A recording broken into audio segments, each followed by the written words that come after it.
motherfucker, where my money at? You gon' make me come down to your house. Okay, so today I'm going to be doing a review of Research in Motion's Blackberry Playbook. So I'm going to jump straight into it. I just want to get this done pretty quick because there's quite a lot to go over, and I have some notes here so I can sort of go a bit faster. So the first thing that I'm going to note about this is that, and we're on the good points now, we'll leave on the bad because there are a fair bit of bad. Unfortunately, it didn't live up to all my expectations, but you'll hear about them in a minute. So the good. First good thing, its design I love. I really like its thin profile, its weight, just its overall design. It just feels sturdy. It's logical the way that it's built, and that will be covered later in the good, but yeah, I like the design. I like the way it's packaged. Really nice. Now the second good thing, the camera. Now most tablets, they go all out, and then all of a sudden you look at the camera and it's just crap. I mean, it just boggles your mind why they don't put a good camera in it. But this is an amazing camera. Actually, it beats the iPads, the best I've seen.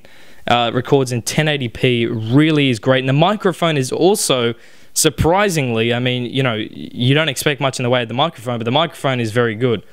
The front-facing camera is not as good as the back, but the front also records in 1080p. Both of them do it. So it is quite nice just to have that ability there, and just to know that they didn't cheap out on the camera, which is always a good thing. So that brings me to my third good point, and that is the operating system. Now, this is based off QNX Linux, which was first released, I believe, in 1982, which is 29 years ago. However, obviously, Research in Motion has improved on it. They bought it, I believe. And yeah, so it runs a version of Linux, which is always nice because, as we know, Linux is quite customizable. And some of the apps can take advantage of it with a file browser, which is, again, always a good thing. So moving on to my next point, the speaker positioning. Now, logical thinking would lead you to believe that speakers shouldn't be on the bottom like the iPad, and they should be on the front. Now, naturally, the iPad has it on the bottom, which is a pain in the ass. If you're lying down, it's just blocking the sound. You know, I'll give you an example. If you're lying in bed, you're reading a book, you got some music playing, it's blocking the sound and muffling it. And it's stupid, it shouldn't be that way. So they have speakers built on the front here. Very good quality speakers as well. They didn't cheap out on them, which is always a good thing, always a plus. So I like the positioning. I like the logical thinking that they had, the team over at RIM. So yeah, good job to them. Now, another good point is this thing has a download manager in its browser. I'll get to its browser in just a minute, but I'm going to show you the touch gestures. So they are quite intuitive. They feel quite natural. Now, let me give you an example here. I'm at the home sort of screen. Just put that down, that slider or the drawer. And this is your options. Now, let me see, you know, software update, Bluetooth, software update. Tells you what version you're on. You can check for updates if you want. It just, the way that it comes down, I just like it. I like the way that they've implemented the touch features. It's not sort of just like a robotic movement. It's sort of a natural, it's just nice the way that they've done it. Yeah. And if you want to swipe up, easy. And one of the things that I really like about this, if we want to go into, let's say, music, and again, just straight to the home screen there. Open up your browser, which I love this browser. Huge draw card for this. Go into YouTube. Now, a very nice feature is that if you want to swap between, so you can see there's no apps that way. So if you were to go on the home screen, there's nothing there, but there is an app there. So we can just swipe this way, and it'll pause it. It'll basically keep it in that state.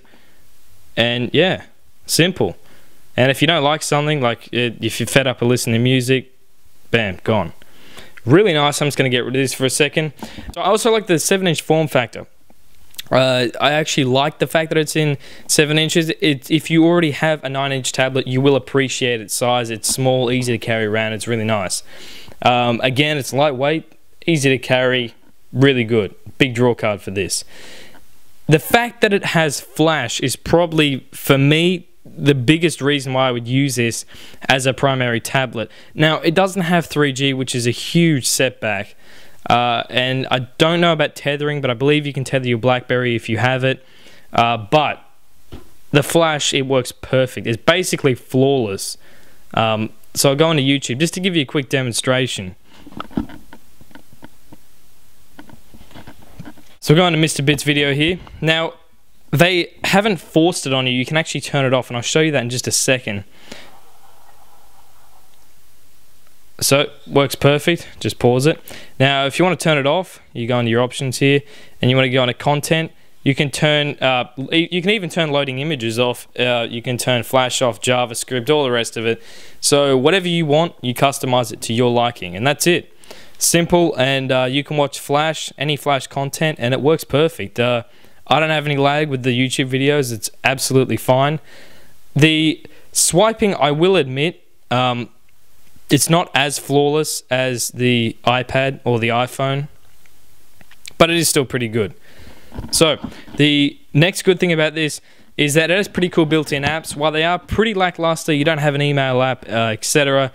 The ones that are built in, like the weather app, are very graphically intensive, and they just look really cool. So you go to Wednesday, Thursday. It just gives you an estimation of weather. I mean, this is a good example here, but yeah, it just looks cool. So get out of that. Now, moving on to the bad features. Now, the first and the thing that really annoys me about this device is the battery life. It is just appalling.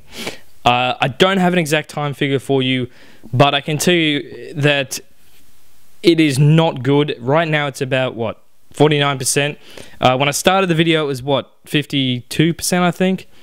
It really is not good, and, I mean, you can't expect much. It is a 7-inch tablet. They can't do anything amazing with the battery, but you would expect something a bit better than that if you want to get this tablet. But the thing that probably annoys me the most is not so much the battery life. If you could recharge the battery quickly, that wouldn't be a problem for me, personally. But the charging time is a pain in the ass. It takes probably, again, I don't have an exact time figure, but probably 2 or 3 times the time it takes to charge the iPad, and the iPad has a bigger and better battery. So I don't know what was going on there with, I don't even know why it's so slow. Maybe the fact that it takes micro USB, I don't really know the whole story behind it, but it is extremely slow to charge. Another bad point is the applications. They're extremely lackluster. I just think they could have done a better job with it, personally, with App World. There's rumors going around that it's going to get Android apps, which is good because it really needs it at the moment. I mean, if you just look at the top apps here, I mean, Centopia, I mean, you know, some of them are good, but, you know, it's within an influx of shit, really. Which the iPad doesn't have, or the iPhone, the App Store just doesn't have it, because the developers that go on there do put a lot of effort into their applications because they know they're going to make money off it if it's good. And I don't know, some of these apps just really aren't that good, but some of them are great, I gotta say. Need for Speed Undercover, I believe, that came free on this, is an amazing application. It runs perfect, just like the iPad. The weather app is amazing. I guess it could just be the developers being lazy, or I don't know, maybe testing the waters, making just an easy app to see how much they make. I don't really know, but when the Android apps come on, that should be a huge positive. The games on this thing, again, this is talking about the apps, but more specifically, I know a lot of people want to know about games because gaming is huge right now and extremely lackluster. The Need for Speed Undercover is amazing, but I wouldn't rely off that as your only game. The other games that I found on here, like Doom, that's pretty cool. Skybounce is sort of a derivative of Doodle Jump, and Bubble Birds, I don't really remember. It could be like Angry Birds, I don't know. But Dodge, never seen something like it. I don't enjoy it that much. But yeah, I don't know. I mean, you'd have to try it out for yourself if you really wanted to buy this. If you love games, I don't know, you'd probably want to check it out first. Now, another thing that is pretty bad is it doesn't come with a 3G option, so which would be amazing for this, because this tablet, if it had a 3G option, I believe you can tether it with your Blackberry, but that's, again, only if you have a Blackberry. But being that it has Flash and just its browsing experience is really good. I mean, I love the browsing experience on this. If it had a 3G option, that would be great. Now, the software has a few bugs. For example, now if I want to change my wallpaper and I go into pictures here, there's a bug where if I have downloaded wallpapers, and I'll go into one here just to show you, it is a very high quality image. It's not, it's the right resolution for this screen, but it comes up pixelated for some annoying reason, and the only ones that actually work are the standard ones that come with it, which are quite nice actually. So I have this one set right now. You come down here, click set as wallpaper. If you don't know how to do that, that's pretty unintuitive, I guess, having to swipe down and click set as wallpaper, but that's how you do it. And yeah, that's a huge glitch that I would really like them to fix, because it just comes up pixelated if you have any custom backgrounds, which is really annoying. And the final bad thing, it has no built-in email app or calendar. I don't know why they didn't have that. Whatever reason they had, I don't know, but they really should have had that built in, because that would have increased it, I guess increased its desirability to even business use. I know this is aimed at them, but if it doesn't have an email app, it's not really of that great use. The one last thing that I want to mention though is its notification system is actually quite nice. I know a lot of people go on about the iPhone notification system being bad. This is very nice. I love this notification system.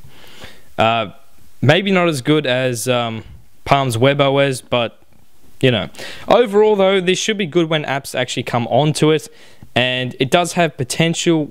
And when it gets apps like, you know, Kindle, Skype, etc., it should be very good. The design, I'm going to give it an 8 out of 10. The build quality, I'm going to give it an 8 out of 10. Software, 6 out of 10, because it is nice software, but again, the apps and everything let it down. Overall though, if I were to individually just rate the software of what is on it, and if I wasn't going to use it for any apps or anything, I probably would give it an 8 or 9 out of 10, because it is good software. But if you're going to use it like a normal tablet, that comes down to a 6 because of its lackluster support for other apps. Now, its practicality, that being the speakers being on the front, how everything works, I give that an 8 out of 10. Ease of use is a 6 out of 10, because some things like the wallpaper, you got to swipe down, it's just not that good. Features, I give it a 9 out of 10. Flash, everything is supported, really nice. But overall, I'm going to give it a 7 out of 10. So hopefully you enjoyed the video. I know that was a bit of a long review, but I suppose you want to know how the tablet functions if you're going to buy it. So if you enjoyed the video, subscribe for more.